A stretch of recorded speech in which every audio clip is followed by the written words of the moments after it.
YouTube channel के Sunday classes में मैं मुकेश सर एक बार पुनः आपका स्वागत करता हूं। आज एक नए टॉपिक क्रांतिकारी गतिविधियों से जुड़े खुदीराम बोस और प्रफुल्ल चौकी को लेकर के आया हूं, जिनको सबसे कम उम्र में फांसी चढ़ने वाले क्रांतिकारी की श्रेणी में रखा जाता है और उस घटना को 1857 के विद्रोह की दूसरी कड़ी भी माना जाता है, क्योंकि एक कम उम्र का बालक बंगाल से लेकर बिहार तक के क्रांतिकारी गतिविधियों में शामिल होता है और वो अपने यशोबल और यशस्वी और तेजस्वी बुद्धि का उपयोग करते हुए किंग्सफोर्ड जैसे अंग्रेजों के पीछे पड़ता है और हत्या का प्रयास करता है। तो आज उन्हीं के बारे में जानेंगे। सबसे पहले जान लेते हैं इनका जन्म 3 दिसंबर 1889 ईस्वी को मेदिनीपुर, जो बंगाल और झारखंड के बॉर्डर पर पड़ता है, वहाँ हुआ था। और जब इनकी उम्र मात्र 6 साल थी तो इनके माता का देहांत हो गया और 7 साल की उम्र में इनके पिता की देहांत हो गई। देहांत के उपरांत इनका लालन पालन इनकी बड़ी बहन अपरूपा राय और इनके जीजा के द्वारा हुई।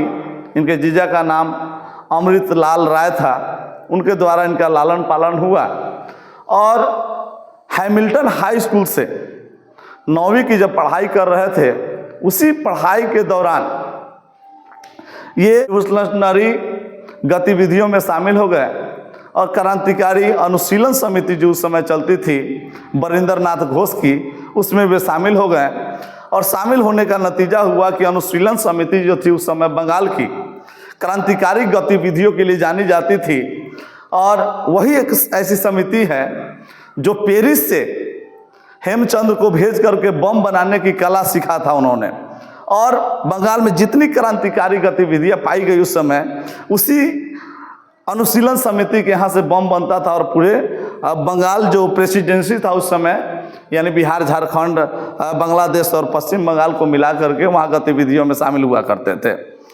यह बालक जब 12-13 साल की अवस्था में था तो 1902 और 3 में यह अरविंद घोष और सिस्टर निवेदिता, जो अनुशीलन समिति की ही सदस्य थी, उनके व्यक्तित्व से काफ़ी प्रभावित थे और उनके जो क्रांतिकारी निजी बैठक हुआ करते थे हमेशा उसमें शामिल हुआ करते थे। 1905-6 आते आते यह एक मेला लगा हुआ था। उस मेला में वंदे मातरम की प्रतियां बांटते हुए पहली बार गिरफ्तार हुआ और उस गिरफ्तारी में छोटा बालक जान करके उसे छोड़ दिया गया। लेकिन फिर अगले साल सचिंद्र नाथ ठाकुर की पुस्तक सोनार बांग्ला की प्रतियां बांटते हुए पकड़े गए और उसे 15 कोड़े की सजा दी गई। और 1907 में जब हेमचंद्र की वापसी होती है तो वहाँ से यह बम बनाने की कला सीखता है। और तब तक जो बंगाल विभाजन हुआ रहता है 1905 ईस्वी में लॉर्ड कर्जन के द्वारा,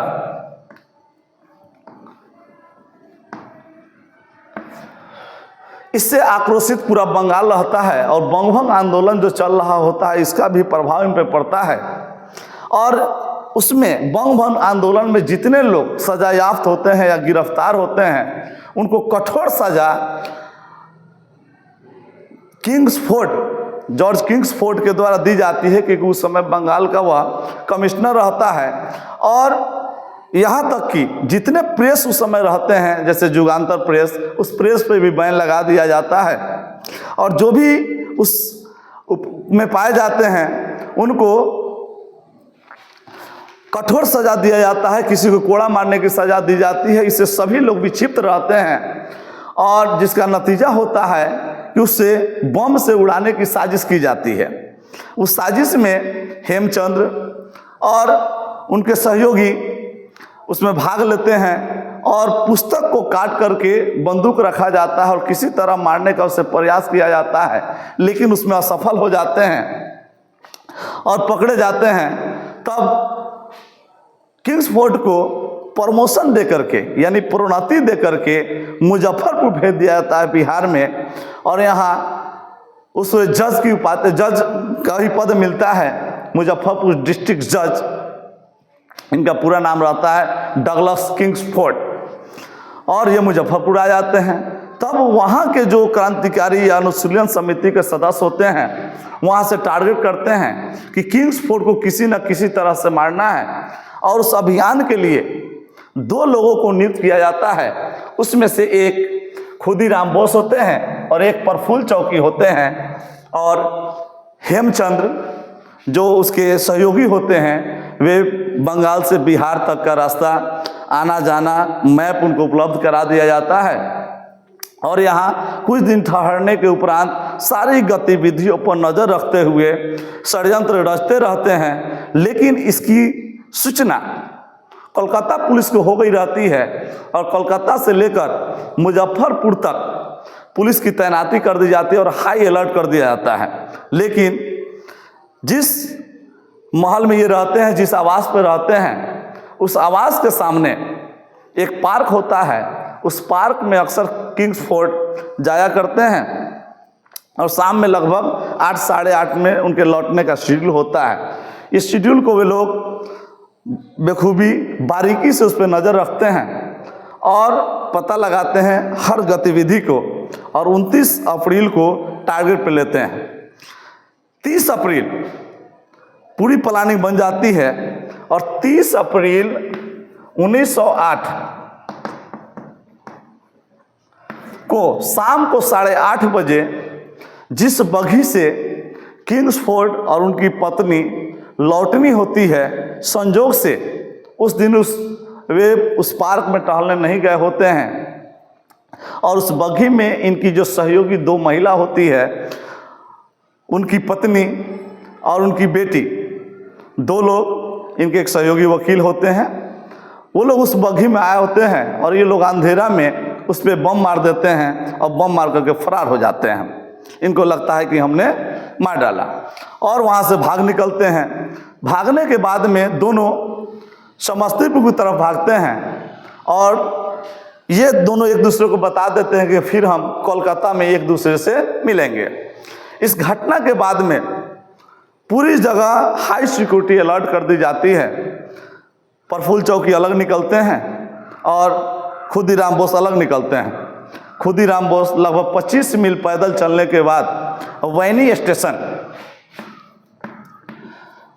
स्टेशन के पास पहुंचते हैं, और वहां चाय वालों से पानी मांगते हैं। तब तक चर्चाएं हर जगह हो गई रहती है कि किसी ने किंग्सफोर्ड को मारने का प्रयास किया है लेकिन बच गए। तो इनके मुंह से अनायास ही निकला, क्या वो बच गया? और इस पे संदेह हो जाता है, और उसी वैनी स्टेशन जो आज के डेट में खुदीराम बोस स्टेशन के नाम से जाना जाता है,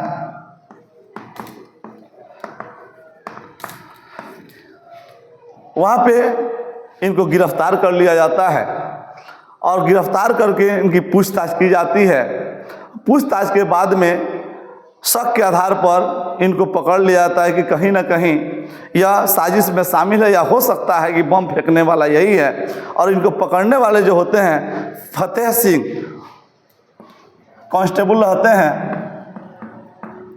और इनके एक और साथी रहते हैं, दोनों मिलकर के इनको पकड़ते हैं। पकड़ने के बाद में इनको मुजफ्फरपुर ले आते हैं, और जब ये पकड़े जाते हैं तो इनकी जब तलाशी होती है तो इनके जेब से 37 कारतूस, 30 रुपये, नक्शा और समय सारणी पाया जाता है। 37 कारतूस पाया जाता है, 30 रुपये, नक्शा और समय सारणी। ये पकड़ा के मुजफ्फरपुर आते हैं। उधर प्रफुल्ल चौकी समस्तीपुर पहुंच जाते हैं, और समस्तीपुर में त्रिगुणा चरण घोष, इनकी मुलाकात त्रिगुणा चरण घोष से होती है। वह आदमी इनका हेल्प करना चाहता है और कलकत्ता जाने के लिए टिकट की व्यवस्था कर देता है और हावड़ा जाने वाली गाड़ी में इनको बैठा दिया जाता है। समस्तीपुर से हावड़ा के लिए प्रस्थान करते हैं, लेकिन रास्ते में एक सब इंस्पेक्टर नंदलाल बनर्जी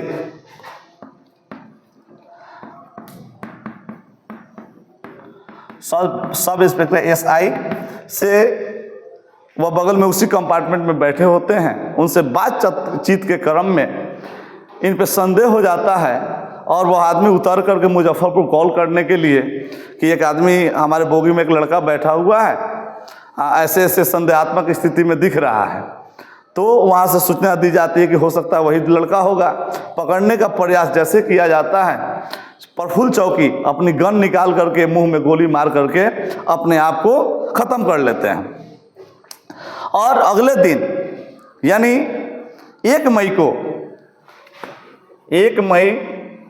1908 को मुजफ्फरपुर में खुदीराम बोस की पेशी होती है और वहाँ प्रफुल्ल चौकी की डेथ बॉडी भी पहुँच जाती है।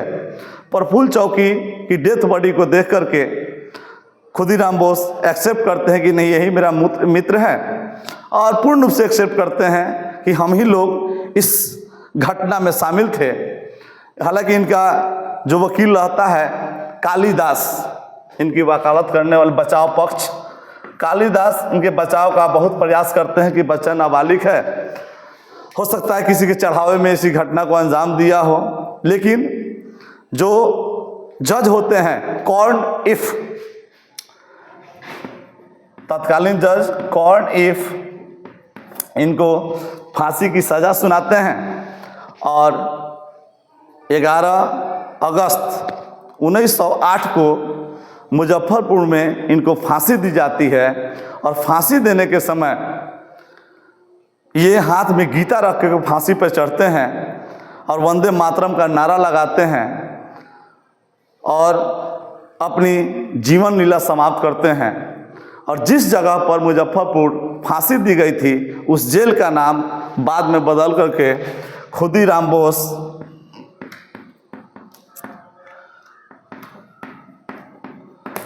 मेमोरियल सेंट्रल जेल कर दिया जाता है और आज भी यह इसी नाम से जाना जाता है। अगर यह वीडियो अच्छा लगे तो लाइक करें, शेयर करें, सब्सक्राइब करना ना भूलें। धन्यवाद।